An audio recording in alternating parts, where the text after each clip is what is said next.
The big box clubs, they offer everything you need in one facility. They've got multi-million-dollar fit outs. They'll have pools, they've got spin rooms, they've got hot saunas, hot cold spas, fancy treadmills and the like. Is all of this necessary for an aspiring athlete?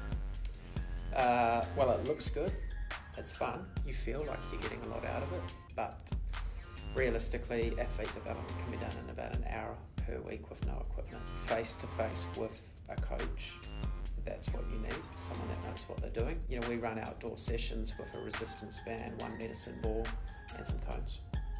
As much as it's nice to go into these large gyms and feel like you're getting something out of it because you're part of it, it's really just for morale. The psychology around the big box clubs, your Fitness First, and I joined Fitness First Richmond maybe a year or so ago, and it's just fascinating the environment you're stepping into, right? It really is just a vanity show.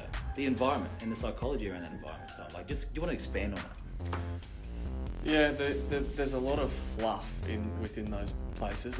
Let's just call it that. For sports performance, let's keep going back to the fact that we're talking about this for sports performance and for athletes. Okay, it's got a purpose for general population that want to keep fit and healthy. But for an athlete that has performance goals to get better for your sport, treadmills, the isolating machines, all of that stuff is fluff and is not applicable to the sports performance. Some of the athletes that are out there are the best looking, most ripped people in the world because they train like athletes. Yeah.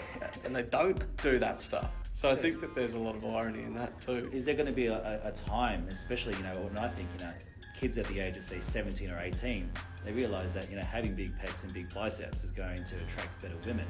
If you look at the risk for sports, it's huge. You don't run on your biceps, do you? No, you don't run your biceps. Definitely don't. So, handstand walk.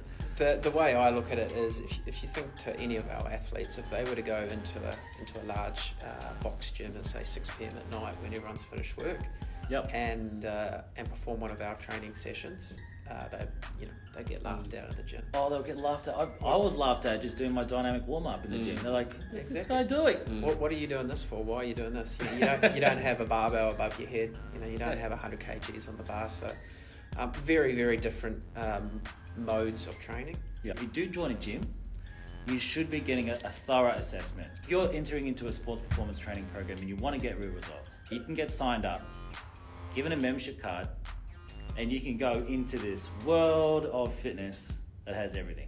The trap that I see most kids getting into is that they'll go, all right, I need to put on muscle, so I'm going to hit weights today, right? I might download a program, but then I also might do body pump tomorrow. If anybody's done body pump, for the first time, it'll kill you. But then I might do yoga tomorrow because I'm feeling sore.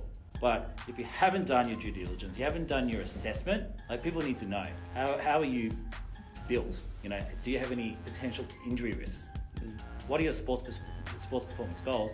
And then having somebody be able to go, well, don't do body pump 5 times a week, don't do yoga 5 times a week. This is probably what I would recommend. You don't need the fluff for your performance measures. If you're playing rugby and you need to put on size, you need to get stronger. You need to lift weight. You need to do it properly. There's science behind that. You don't know what you don't know. So, your body pump and stuff like that, you might think that you're putting on size, but there's body size and then there's applicability to it, to performance,